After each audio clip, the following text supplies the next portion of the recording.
comecei a falar com aquele jovem, percebi que ele estava afastado e comecei a mostrar para ele algumas passagens bíblicas. E ele entrou no assunto dessa mensagem que eu trouxe aqui aos nossos ouvidos. Ele disse: por que Deus tirou aquele povo do Egito, e aquele povo que saiu do Egito, de toda aquela multidão, só 2 entrou na terra prometida? Eu falei: esse caba conhece Bíblia, é desviado e conhece Bíblia. E eu disse para ele: sabe qual foi o maior erro daquele povo que saiu do Egito em direção a uma terra prometida? Murmurar. Qual foi o erro? Murmurar, questionar contra Deus. Qual foi o erro? Quem somos nós para questionar contra Deus? Se Ele quiser dar, Ele dá ou não dá? Se Ele quiser tirar, Ele tira? E quem impede? Ninguém. Se Ele quiser engrandecer, Ele engrandece? E quem impede? Ninguém. Mas se Ele quiser diminuir, e quem impede? Ninguém. E eu disse a ele: o maior erro daquele povo, e ele pereceu, ele sofreu, aquele povo padeceu, muitos morreram, muitos perderam a vida, porque questionaram contra o propósito de Deus, questionaram contra a vontade de Deus, questionaram contra o agir de Deus. Isso é viver uma fé errada. Que fé errada? Eu disse para ele: sabe que fé errada? Só via Deus quando tudo ia de bom a melhor, mas quando a coisa apertava, quando algo dava errado, eles não via Deus naquilo. Quem está me entendendo aí? Então, se você está me entendendo, toca nessa pessoa do lado aí, diga assim: Deus não está na sua vida só quando tudo vai bem. Diga para ele: na pior situação da tua vida, Deus está no meio. Deus está no meio. Deus está no meio. Deus está presente. Deus está vendo.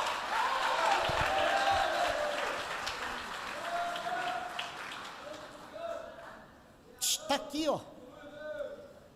Falei para ele: o erro daquele povo que pereceu, que morreu, foi esse. Porque ele só via Deus quando tudo estava bem. Essa situação aqui, do capítulo 20, foi quando faltou água. Aconteceu 2 tragédias graves. A primeira tragédia foi a morte de Miriam. Miriam morreu, aquele povo entrou em choro. Mas assim que sepultaram Miriam, aquele povo começou a questionar: e aí, Moisés? E aí, Arão? Foi para isso que tu nos tirou do Egito? Foi para isso?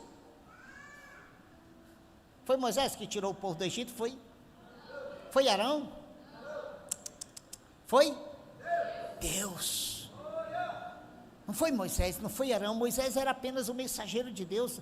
Arão era apenas um mensageiro. Foi Deus que havia tirado aquele povo de lá. E Deus não havia tirado para matá-lo no deserto, porque se Deus tivesse tirado eles para matar no deserto, Deus teria deixado eles lá, porque eles iam morrer lá. Eles iam morrer como escravos, iam morrer sem nada. Mas Deus tirou eles de lá para eles reconhecer a glória de Deus, para eles entender que Deus é Deus acima de tudo. Ei, olha para cá. Olhe para cá, porque tem alguém aqui hoje que está precisando entender isso aqui. Tem alguém aqui hoje que está precisando entender que quando estiver bem, você mantém a sua alegria e a sua fé para com Deus. Mas quando alguma coisa ir de mal a pior, mantenha a sua alegria e a sua fé para com Deus. Entenda isso. Compreenda isso. Não murmure, não questione. Que história é essa? Que você só vê Deus quando Ele está te abençoando? Que história é essa? Que você só vê Deus quando tudo está dando certinho na tua vida? Quando todos os teus planos, os teus projetos estão se executando? Que história é essa? Quem disse para você que Deus só está na tua vida quando tudo vai bem? foi na pior situação da vida de Jó que Jó viu Deus. Ei, foi na pior situação da vida de Jó que ele viu Deus. A declaração de Jó é tremenda, quando ele diz, eu só te conhecia de te ouvir falar de ti, mas agora eu sei que o meu Redentor vive. Ei, escute, Deus quer mudar as situações de pessoas que estão aqui dentro, que só glorifica a Deus, que só se alegra, que só louva a Deus, que só dá glória a Deus, um aleluia, que só abre a boca para dizer tu é Deus quando tudo está bem. Deus não quer que você veja Ele só quando tudo está bem. Deus quer que você veja Ele na pior situação da tua vida.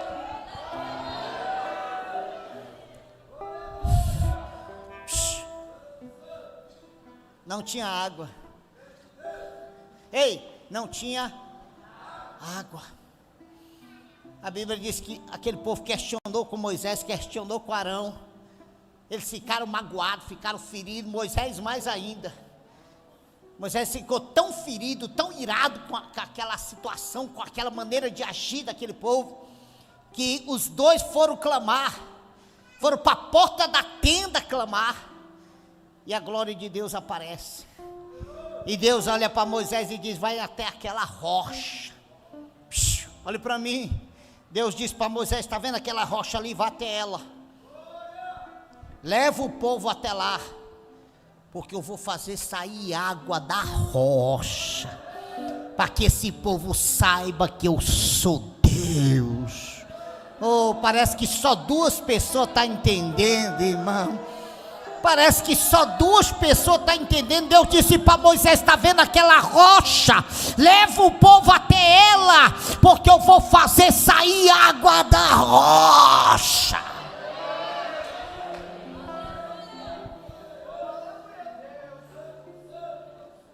Alegra esse coração, meu irmão.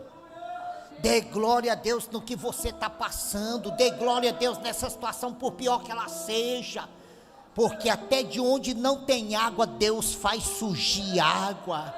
Em outras palavras, até de onde o homem não pode fazer nada, Deus pode fazer, aleluia. Até de onde o homem não pode criar nada, Deus pode criar. E a Bíblia diz que Moisés e Arão convocam toda a congregação e leva na frente da rocha. Mas Moisés estava ferido, estava magoado com aquele povo, pela maneira deles viverem. Quando tudo ia bem, eles, oh Deus, maravilhoso, aleluia, isso aqui é Deus. Quando a coisa apertava, e aí Moisés, tirou para nos matar, é? Que vida é essa, Moisés? Para que nós estamos aqui? Moisés estava tão magoado que a Bíblia diz que ele se irou. Era para ele apenas tocar, ó. Era só para ele fazer isso. E a Bíblia diz que a ira de Moisés foi tão grande que ele foi lá e pá, pá. E a rocha se abriu e Deus fez água sair da rocha. Já vou fechar minha Bíblia. Nós estamos fazendo de tudo para terminar o nosso culto cedo. Mas hoje Deus quer que você pare de questionar com Ele na pior situação da tua vida. Em vez de murmurar, em vez de questionar, glorifique porque Ele é Deus. Glorifique porque Ele é Deus. Se Ele fez água sair da rocha, Ele pode fazer de tudo na tua vida. Até o que tu não imagina, Ele pode tornar real na tua vida. Mas não dessa maneira em que você está servindo. Não dessa maneira em que você tem crido nele. Não veja Deus, não veja Deus só nos momentos bons da sua vida. Não veja Deus só nas suas conquistas. Comece a ver Deus em todas as batalhas da sua vida. Comece a ver Deus quando a porta se fechar. Não veja o diabo quando a porta se fechar, veja Deus. Como assim, pastor Paulo? Vai para cá para mim fechar. Sei que todos que estão aqui, 90% dos que estão aqui, conhecem a história de José. Um homem, um jovem, que teve 2 sonhos real com Deus. Deus deu o primeiro sonho a ele. E o primeiro sonho, a lua, o sol e 11 estrelas se prostravam. O segundo sonho da mesma coisa. E ele entendeu o que era o sonho. Mas aquele sonho que Deus deu a José, e José declarou ao seu pai, à sua mãe e aos seus irmãos, não foi para a destruição dele. Aquele sonho foi para preparamento, para preparação de José. Foi para preparar José para ser quem Deus iria fazer ele ser. E ser governador do Egito não poderia ser um fracassado, não poderia ser um murmurador, não poderia ser um questionador sobre a fé. Ser governador do Egito, ou assumir a posição que Deus havia mostrado a José, ele tinha que estar pronto, ele tinha que estar preparado, ele tinha que provar do bom e tinha que provar do pior, ele tinha que provar das bênçãos, mas também tinha que provar das batalhas. E se você pegar a história de José, aconteceu isso. Começou com o mal. Seus irmãos iam lhe matar, de repente decidiram vender. Ao mal. Mas quando chega no Egito, o mal para e a benção chega. Quem compra José é Potifar. Oh, meu Deus. Enquanto José estava tudo bem, glória a Deus, aleluia. Eita Deus, tremendo. Aí Deus disse, espera aí, deixa eu fazer mais um teste. José não está pronto ainda não. Deixa eu preparar mais, deixa eu dar uma mexidinha aqui. Aí a mulher de Potifar se apaixona por José. Aí Potifar, ela acusa José, Potifar dá uma surra nele, lá vai José para a prisão. Mas pega a história todinha dele. Veja se José questionou. Veja, pode pegar a história e ler ela todinha. Veja se você vai encontrar na Bíblia algum autor dizendo, lá estava José na prisão dizendo, oh Deus, que negócio é esse? E os sonhos que tu me deu, que coisa é essa, hein? Hein? Não, pelo contrário, lá estava José, firme na fé. Lá estava José, crendo que o seu Deus estava com ele naquela prisão, crendo que o seu Deus iria agir de alguma maneira. José tentou bambear na fé. Olhe para mim, José tentou bambear na fé. Quando, pastor Paulo? Quando ele interpreta o sonho e no dia seguinte o padeiro morre e o copeiro é levado para ir de volta ao castelo. José olha para o copeiro e diz, ei homem, ei, lembra-te de mim, lembra-te de mim. Não era o homem que tinha que lembrar de José, porque o homem não tinha feito nenhuma promessa para José. Quem tinha que lembrar de José era o Deus de José. Era o Deus de José, porque tinha sido ele que havia feito promessa. E Deus permitiu José ficar mais um tempinho lá, para entender que ele não dependia do homem para os seus sonhos se tornar real, ele dependia de Deus. Toca nessa pessoa do lado para mim findar, toca nele aí, faz ele olhar para você, diz para ele, você não depende do homem, você depende de Deus, aleluia. Você depende de Deus, aleluia. Você depende de Deus, de Deus. Para realizar seu sonho, para alcançar o que você quer, você não depende do homem. O homem vai estar no meio, vai estar envolvido, mas você depende de Deus, você é dependente de Deus. Copeiro esqueceu. Aí Deus lá de cima olhou e viu José na prisão, disse, tá lá, né? Deixa eu tornar real o meu sonho, os teus sonhos. fez o rei ter sonhos perturbadores. Teve o primeiro, o rei chamou todos os adivinhos, ninguém resolveu. Teve o segundo, o rei ficou mais perturbado, chamou todos os adivinhos, ninguém resolveu.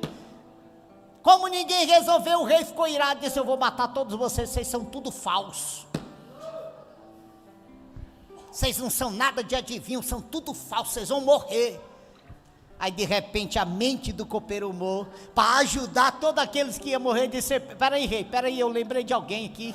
Tem alguém que pode te socorrer, tem alguém que pode interpretar o rei, oh glória, aleluia. Ei, eu já vou terminar essa mensagem, mas eu quero que você saia daqui hoje diferente de como você entrou. Como assim, pastor Paulo Miranda? Entrou um fracassado, vida velha, lá vai eu pro culto de novo, cheio de luta, não sei para que tanta luta, sei que vida velha é essa. E vai sair daqui dizendo: eu não dependo de ninguém para me socorrer, eu não dependo de ninguém para mudar a minha história, eu não dependo de ninguém para sair daqui alegre, fortalecido, eu dependo de Deus. É para Ele essas palmas. Aleluia, aleluia. O rei perguntou: tu conhece quem? Conheço um homem, rei, estava preso e olha, e lá na prisão ele interpretou: manda buscar logo esse homem aí. E dali para frente vocês conhecem a história, né? Os dois sonhos se tornaram real. Mas você conhece a história, né? Em nenhuma das piores situações de José ele murmurou, ele questionou, ele olhou para o céu e disse: tu não é Deus não. Me tirou, me deu aquele sonho para quê? Para me fazer viver essa vida velha de dor, de angústia, de perseguição. Não. A mesma coisa é a história de Jó. E aí vai de muitos outros homens de Deus que entenderam que na caminhada da fé eles são dependentes de Deus e não do homem. Que entenderam que na caminhada da fé eles vão ter bênção, mas vão ter que ter luta, porque a luta, ela não é para destruição, ela é para edificação. O maior sofrimento daquele povo que saiu do Egito foi não entender isso, foi não entender que Deus não só dá, Deus também permite tirar. Quem está me entendendo?